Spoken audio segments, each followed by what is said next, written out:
तो दोस्तों, डर के इस सिलसिले में आपका स्वागत है। तो तैयार हो जाइए डरने के लिए। दिसंबर का महीना अपने अंतिम पड़ाव पर था। कोहरे और धुंध के साथ आसमान पर बादल भी काफ़ी छाए हुए थे।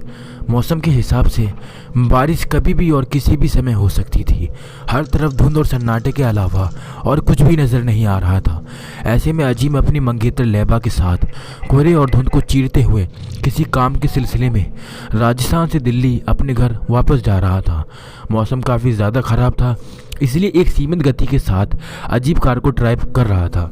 कार में रेडियो बज रहा था, जिसमें पुराने सदाबहार गाने एक के बाद एक बजे जा रहे थे। रात के 12 बज चुके थे। मौसम धीरे धीरे और भी ख़राब होता चला जा रहा था। कार में लगी एसी की गर्माहट की वजह से लैबा शायद सो चुकी थी। उसे सोता देख अजीम ने रेडियो को बंद कर दिया और चुपचाप खामोशी से कार चलाने लगा। अभी सिर्फ 5 मिनट का ही सफ़र तय हुआ था कि कार चलाते चलाते अजीम को नींद आ गई। उसे कुछ होश नहीं रहा कि उसकी कार कहाँ और किधर जा रही है। तभी अचानक सामने से एक ट्रक तेज़ रफ्तार के साथ उनकी कार की तरफ बढ़ता चला आ रहा था। रोशनी की वजह से अचानक लैबा की आंखें खुल गईं। अपनी मौत को इतनी करीब देखकर उसे कुछ समझ में नहीं आया। उसने अजीब को जगाने के बजाय कार के स्टीयरिंग को फटाक से पूरी ताकत के साथ चिल्लाते हुए एक तरफ मोड़ दिया। अजीम की आंखें भी ऐन वक्त पर खुल गईं, पर जब तक वो कार को कंट्रोल करता, कार एक पेड़ में जा टकराई। ट्रक कार के इतनी नज़दीक से गुजरा कि कार का एक साइड मिरर भी टूट गया। कार की रफ्तार कम थी, इसलिए उन्हें कोई खरोच तक नहीं आई। वो दोनों काफ़ी डर गए। दोनों ने डर से एक दूसरे को कस के गले लगा लिया। अजीम ने लैबा से पूछा, तुम ठीक हो ना? उसने रुआसी अंदाज में कहा, हाँ ए ऊपर वाले, तेरा लाख लाख शुक्र है। अजीब ने ईश्वर का धन्यवाद किया। दोनों कार से बाहर आ गए। उनकी कार का एक्सीडेंट होते देख एक बुजुर्ग आदमी दौड़कर उनके पास आ पहुंचा। बुजुर्ग आदमी ने पूछा, अरे बेटा, सब ठीक है ना? किसी को चोट तो नहीं आई? अजीब ने जवाब दिया, नहीं बाबा, ऊपर वाले का शुक्र है, सब सही सलामत है। बाबा ने कहा, हजारों एक्सीडेंट हुए मगर आज तक यहाँ किसी को एक खरोच तक नहीं आई।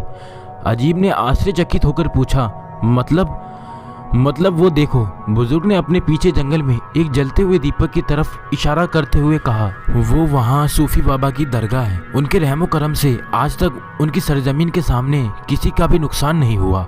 अजीब और लैबा ने लंबी नज़र दौड़ाई ताकि दरगाह को देख सके, पर धुंध की वजह से उन्हें सिर्फ एक रोशनी ही जलती हुई दिखाई दी। लैबा ने पूछा, बाबा आप कौन हो? आप इतनी रात गए यहाँ क्या कर रहे हो? बुजुर्ग ने बड़े प्यार से जवाब दिया, मैं फ़कीर हूँ इसी दरगाह का।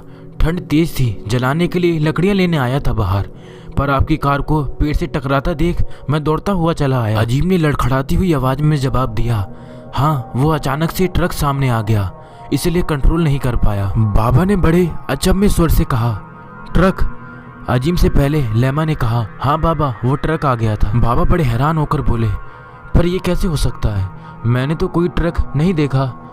अजीम बुजुर्ग आदमी का भरम दूर करते हुए बोला, नहीं बाबा, आपने शायद सही से नहीं देखा होगा, ट्रक की वजह से ही हुआ है ऐसा। बुजुर्ग की आवाज़ में अभी भी हैरानी की रास थी, पर मैं तो यहीं खड़ा था, मैंने तो कोई ट्रक नहीं देखा।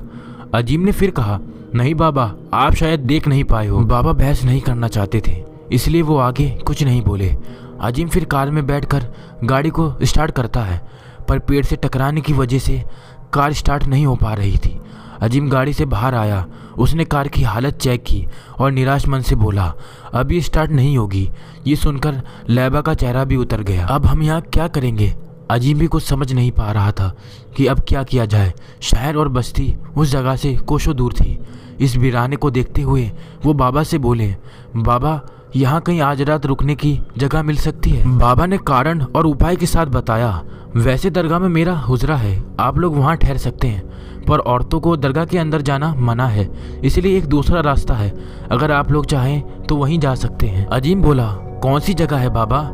बाबा ने जगह का जिक्र किया।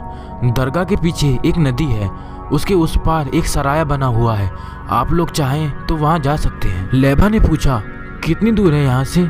बाबा ने जवाब दिया, दरगाह के पीछे एक नदी है, उसे पार करके जाओगे तो सिर्फ आधे घंटे में ही पहुंच जाओगे, और अगर इसी सड़क से होते हुए जाओगे तो शायद सुबह रास्ते में ही हो जाए। बाबा फिर बोले, अगर आप लोग आना चाहें तो मैं रास्ता बता सकता हूँ। अजीम ने पहले कुछ सोचा, फिर लैबा से इशारे में पूछा और उसके बाद बाबा को अपना फैसला सुनाया। ठीक है बाबा, चलिए। बाबा ने उनके संकोच भरे मन को देखते हुए कहा, मन में कोई बुरे ख्यालात मत लाइए। मुझे लूट मार का शौक होता तो किसी दरगाह का मुरीद ना होता। नहीं बाबा, ऐसी कोई बात नहीं है, बस अनजान जगह से जरा सा खौफ बना हुआ था।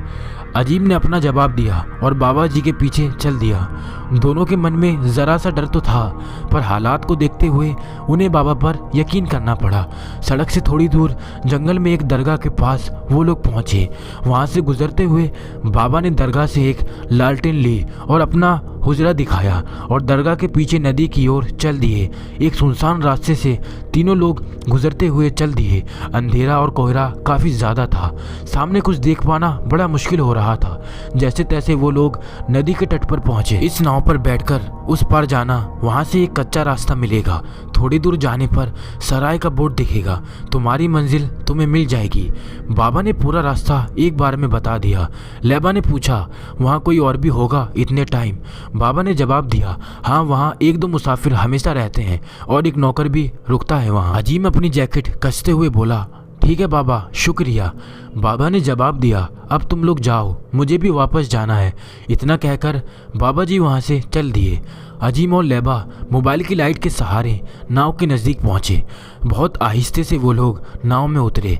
कड़ाके की ठंड की वजह से नदी का पानी एकदम बर्फ था और अंधेरे की वजह से नाव किस ओर और कौन सी दिशा में जा रही थी कुछ पता नहीं चल पा रहा था।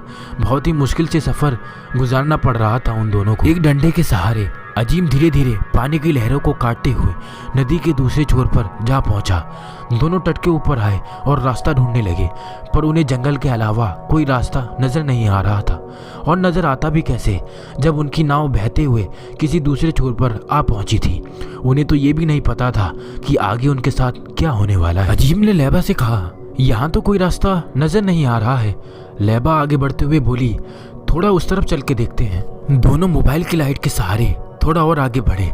ठंड धीरे धीरे बढ़ती जा रही थी। थोड़ा चलने के बाद उन्हें एक कच्चा रास्ता दिखाई दिया। उनके चेहरे पर हल्की सी खुशी झलक गई। वो दोनों उस रास्ते पर हो लिए। अभी कुछ दूर का ही रास्ता उन्होंने तय किया था कि उन्हें अचानक से एक परिंदे के फड़फड़ाने की आवाज़ सुनाई दी तो लैबा एकदम से डर गई। अजीम ने मुस्कुराते हुए बोला, अरे डरो मत, परिंदा है। दोनों फिर बेचिंता आगे बढ़ चले। थोड़ा और चलने पर उन्हें एक दूरी पर आग जलती हुई दिखाई दी। वो समझ गए, वह सही जगह पर आ पहुंचे। उन्होंने उस आग की तरफ लंबे लंबे कदम बढ़ाए। वहां पहुंचकर उन्होंने देखा सराया पूरी तरह वीरान जैसा दिख रहा है। वो आग के पास बैठ गए और हाथ सेकने लगे। सराय का दरवाज़ा बंद था, पर अंदर किसी चीज़ की रोशनी जल रही थी। तुम बैठो, मैं देखता हूँ अंदर कोई है कि नहीं। अजीम इतना कहकर दरवाजे की तरफ चला गया। लैबा वहीं बैठी रही। उसका पूरा ध्यान हाथ सेकने पर था।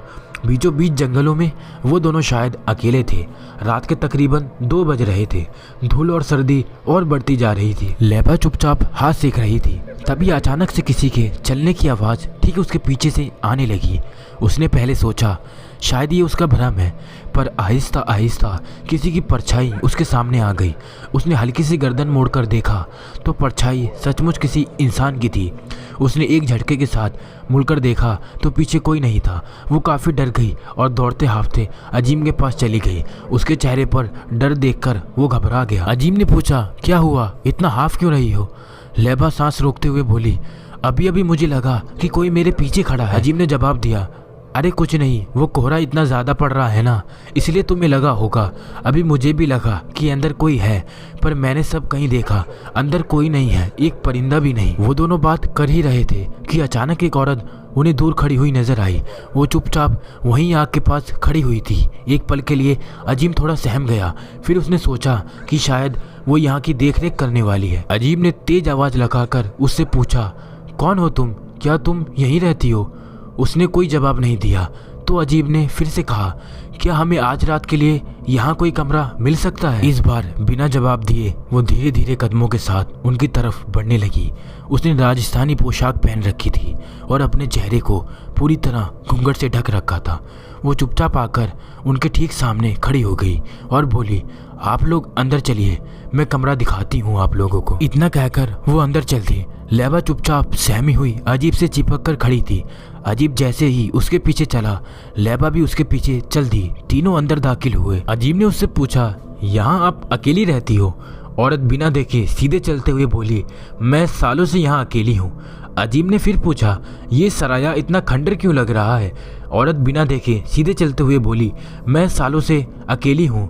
अजीम ने फिर पूछा, ये सराया इतना खंडर क्यों लग रहा है? औरत ने इशारे से एक कमरे का दरवाजा दिखा दिया और वहाँ से चली गई। वो रहा आपका कमरा। लैबा ने कहा, बड़ी अजीब औरत है ये। दोनों कमरे में दाखिल हुए। कमरे की हालत देखकर वो सोच में पड़ गए कि कैसा सराया है ये। कमरे में सिवाय एक बल्ब और रजाई के अलावा और कुछ भी नहीं है। दोनों काफ़ी ज़्यादा थक चुके थे, इसलिए बिना वक्त गवाए वो तुरंत बिस्तर पर गिर पड़े। लेटते ही वो कब सो गए उन्हें कुछ पता न चला। मौसम धीरे धीरे काफ़ी ठंडा होता जा रहा था। ऐसे में कुछ देर बाद ही लैबा की आंखें खुल गईं। उसे ठंड ज़्यादा महसूस हो रही थी। उसने सामने देखा, दरवाज़ा खुला है और ठंडी ठंडी हवा कमरे में बहुत तेज़ आ रही है। दरवाज़ा बंद करने के लिए वो आगे बढ़ी। हवा काफ़ी तेज़ से चल रही थी, पर आसमान पर से बादल शायद छट गए थे क्योंकि अब पहले से ज़्यादा रोशनी लग रही थी। उसने दरवाज़ा बंद किया और बिस्तर की तरफ चल दी। वो जैसे ही मुड़ी उसे एक अजीब तरह की आवाज़ सुनाई दी, जैसे कोई गीत गा रहा हो। उसने पलटकर फिर से दरवाज़ा खोला और कान लगाकर इधर उधर सुनने लगी। उसका सोचना सही था, शायद कोई गीत गा रहा था अंदर। उसने कमरे का दरवाज़ा वैसे ही बंद कर दिया और उस आवाज़ की तरफ चल दी। वो जितना आगे बढ़ती जा रही थी, आवाज़ और करीब होती जा रही थी। अब उसे साफ साफ सुनाई दे रहा था कि कोई गीत भी गा रहा है और नाच भी रहा है। वो दबे पांव उस आवाज़ की तरफ बढ़ती रही। ऊपर जाने की सीढ़ियाँ थी जिसके पीछे वाले कमरे में शायद आवाज़ आ रही थी। वो चुपचाप सीढ़ियों के पीछे वाले कमरे के पास पहुंची। कमरे का दरवाज़ा काफ़ी बड़ा था, जिससे साफ पता चल रहा था कि कमरा भी बहुत बड़ा होगा। वो दरवाजे को बिना हाथ लगाए कमरे की दूसरी तरफ चल दी ताकि किसी खिड़की वगैरह से देख सके कि अंदर कौन है। उसने थोड़ी दूर एक खिड़की दिखी। वो चुपचाप उसके पास पहुंच गई। उसने बहुत ही सावधानी से अंदर देखा। अंदर का नज़ारा देखकर उसके होश उड़ गए। उसने देखा वही औरत हवा में झूल रही है और नाच गा रही है। वो औरत खुद नाच नाच कर बातें कर रही थी। यहाँ जो आएगा वो मरेगा, यहाँ जो आएगा वो मरेगा। उसे देखते ही लैबा समझ गई कि ये कोई औरत नहीं बल्कि कोई चुड़ैल है। उसने डर के मारे दोनों हाथों से अपना मुंह बंद कर लिया और ज़मीन पर नज़र दौड़ाई तो देखा फर्श पर कई लाशें खून से लथपथ पड़ी हैं। वो बहुत डर गई। डर के मारे उसके आंखों से आंसू बहने लगे। वो समझ नहीं पा रही थी कि क्या हो रहा है। तभी उसे अजीम का ख्याल आया, जिसे वो अकेला छोड़कर आई थी। उसने अपने आंसू पोंछे, अपना मुंह दोनों हाथों से दबाया और बिना उठे रेंगते रेंगते सीढ़ियों तक गई। वहाँ पहुंचकर वो खड़े होकर दबे पांव कमरे की तरफ चल दी। उसने जैसे ही कमरे का दरवाज़ा खोला, वो गाना बजाने की आवाज़ आनी बंद हो गई। वो तुरंत अजीम के पास पहुंची और उसे इशारे से जगाया और एकदम चुप रहने को बोलकर कमरे से बाहर ले आई। उसने फटाफट सारी बातें अजीम को बता दी और उसे ले जाकर सीढ़ियों के पीछे छुप गई। थोड़ी देर के बाद वो औरत हवा में झूलती हुई उनके एकदम करीब से आ गुजरी। उसे ऐसे हवा में तैरते देख अजीम को भी लैबा की बातों पर यकीन हो गया। वो सीधे उसी कमरे की तरफ जा रही थी जहां वो लोग ठहरे हुए थे। ये सब देखकर दोनों के गले सूख गए थे। वो लोग चुपचाप अपना मुंह दबाए वहीं बैठे रहे। शायद उन्हें पता नहीं था कि शैतान इंसानों को उनकी सांसों की आवाज़ से भी ढूंढ लेता है। वो इतना तो समझ गए थे कि ये कोई सराया नहीं, पर बाबा ने उन्हें इस शैतान के पास इस चुड़ैल के हाथों मरने क्यों भेज दिया, ये अभी भी उनके लिए एक राज था। वो बड़ी खामोशी से बैठे रहे। तभी वो चुड़ैल उनके नज़दीक से कुछ गुनगुनाती हुई गुजरी। वो शायद अपनी गायकी के आगे उनकी सांसों की आवाज़ ना सुन सकी, इसलिए वो सीधा उस कमरे की तरफ चलती जा रही थी जिधर अजीम अपनी लैबा के साथ रुका था। और उसे क्या पता था कि वो लोग उस चुड़ैल को पहचान चुके हैं। वो जैसे ही कमरे की तरफ बढ़ी, अजीम लैबा को लेकर बाहर निकल गया। वो दोनों अपनी पूरी ताकत के साथ नदी की तरफ दौड़ने लगे। वो काफ़ी तेज़ी से दौड़ रहे थे और बहुत डरे हुए थे। तभी पीछे से किसी के चीखने की आवाज़ सुनाई दी तो वो दोनों वहीं ठहर गए। उनकी आंखों में डर पूरी तरह उतर चुका था। उन्हें कुछ भी समझ में नहीं आ रहा था कि अब वो क्या करें। तभी अचानक से वो चुड़ैल ठीक उनके सामने आ खड़ी हुई। इस बार उसका चेहरा खुला हुआ था। वो इतनी डरावनी दिख रही थी कि उसे देखते ही लैबा की चीख निकल गई। कितना दूर भागोगे मुझसे, इतना बोलकर वो ज़ोर ज़ोर से हंसने लगी।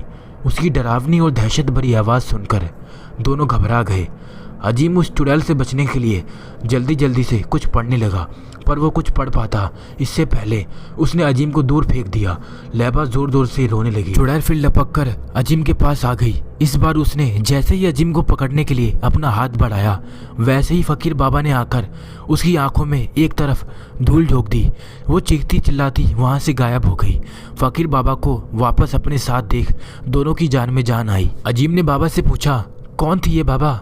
बाबा ने जवाब दिया, तुम लोग गलत बसेरे पर आ गए थे, ये सराया नहीं था। वो तो शुक्र मानो, मैंने उस परिंदे को दरगाह पर बैठा हुआ देख लिया था और समझ गया कि तुम लोग गलत जगह पर आ पहुंचे हो। ये इलाका बहुत पुराने राजा महाराजाओं का तवाफ खाना था। सराया तो वहीं सामने वाले रास्ते पर था। लैबा ने रोते रोते पूछा, पर ये कौन थी बाबा? मैंने वहाँ कई लोगों की लाशें देखी थी। ये पास के गांव के बंजारनों की लड़की थी। बिम्सन के वफादार आदमी एक बार इसे जबरदस्ती यहाँ उठा लाए थे और इसके साथ बहुत बदसलूकी की, जिसकी वजह से इसने यहाँ अपनी जान दे दी। तब से इसकी रूह इसी वीराने में भटकती रहती है और अगर भूले भटके मुसाफिर कभी यहाँ पहुँच जाते हैं तो ये उन्हें उन्हीं लोगों में गिनती है और उनकी जान ले लेती है। पर अब हमें यहाँ से जल्दी निकलना चाहिए, वो किसी भी वक्त फिर से आ सकती है। बाबा ने सारी बात शब्दों में बताई और वहाँ से जल्दी निकलने की सलाह दी। तीनों जल्दी जल्दी वहाँ से निकलने के लिए तैयार हो गए। सुबह होने में कुछ ही वक्त बचा है, उसके बाद वो फिर उसी वीराने में वापस चली जाएगी। लेकिन उससे पहले अगर हम नदी के उस पार दरगाह की ज़मीन पर नहीं पहुँचे तो वो हम में से किसी को भी नहीं छोड़ेगी। बाबा लंबे लंबे कदमों से बढ़ते जा रहे थे, साथ साथ उन्हें आने वाले हर खतरे से वाकिफ भी कराते जा रहे थे। लैबा और अजीम काफ़ी डरे हुए थे, बाबा के पीछे जल्दी जल्दी चलते जा रहे थे। हर तरफ खौफ का मंजर दिख रहा था। उन्हें अगर कोई पक्षी भी ज़रा तेज़ आवाज़ में बोल देता तो वो सब कांप जाते। जैसे तैसे वो लोग किनारे पर पहुंचे, नाव को खींचा और उसमें सवार हो गए। बाबा जल्दी जल्दी नाव को डंडे के सहारे खींचने लगे। अजीब और लैबा एक दूसरे से सिमट कर बैठे हुए थे। डर ने उनके जहन में पूरी तरह अपना घर बना चुका था। नाव नदी के बीचों बीच पहुंची, तभी अचानक एक तेज़ आवाज़ के साथ पूरी नाव पानी में पलट गई। तीनों डूबते हुए गहरे पानी में जा पहुंचे। पूरी कोशिश करके वो लोग पानी के ऊपर सतह पर आए और देखा वो चुड़ैल नाव के ऊपर बैठी आराम से हंस रही है। उसकी हंसी इतनी खौफनाक थी कि लैबा की चीख निकल गई। वो दोनों बहुत डर गए। उनके डरे चेहरे को देखकर बाबा से रहा ना गया। तू क्या समझती है, तू सबकी जान ले लेगी? जो तू चाहेगी वही करेगी। ये दोनों मुसाफिर हैं, यहाँ तेरे बसेरे पर नहीं सराय पर रुकने आए थे। नए थे, रास्ता भटक गए। इनकी जान की दुश्मन क्यों बनी है? बाबा धीरे धीरे बात करते करते उसके नज़दीक पहुँच गए। जो मेरे बसेरे पर आएगा वो मरेगा। और वो हंसने लगी। वो हंसते हुए और भी डरावनी लग रही थी। पर ये तेरे दुश्मन नहीं है। बाबा चुड़ैल की आंखों में धूल झोंकते हुए नाव के करीब पहुंच गए, जहां वो आराम से बैठी थी। लैबा और अजीब ठंडे पानी में धीरे धीरे बर्फ की तरह जमने लगे। बाबा ने अचानक से कुछ पढ़ा और हाथ में पानी लेकर उस चुड़ैल के ऊपर फेंक दिया। चुड़ैल जोर जोर से तड़पने लगी और पानी में गिर गई। उसे तड़पता देख बाबा ने अजीब और लैबा की तरफ एक तेज आवाज़ लगाई, इससे पहले कि वो ऊपर आ जाए, तुम लोग जल्दी से पानी से निकलकर नदी के उस पार निकल जाओ, जल्दी करो, जाओ। अजीब ने देखा बाबा नाव पर सवार हो रहे हैं और उनकी तरफ आ रहे हैं। वो दोनों जल्दी जल्दी पानी से बाहर निकले और नदी के ऊपरी छोर पर जाकर खड़े हो गए। बाबा जल्दी जल्दी आओ बाहर। अजीब ने एक तेज आवाज़ बाबा को लगाई, जल्दी करिए बाबा। बाबा ने एक तेज आवाज़ लगाई, मेरी फिक्र ना करो, तुम लोग जल्दी से दरगाह तक पहुंच जाओ। वो दोनों पहले कुछ देर खड़े सोचते रहे तो बाबा ने फिर चिल्लाकर कहा, मैं कहता हूँ तुम लोग जाओ जाओ। इस बार अजीब ने लैबा का हाथ पकड़ा और तेज तेज से दौड़ना शुरू कर दिया। वो अपनी पूरी ताकत के साथ दौड़ता जा रहा था। थोड़ी दूर दौड़ने के बाद उन्हें बाबा की एक दर्द भरी चीख सुनाई दी। शहर से कोसों दूर किसी ने आज बिना अपनी जान की परवाह किए अजीम और लैबा की जान बचा ली थी।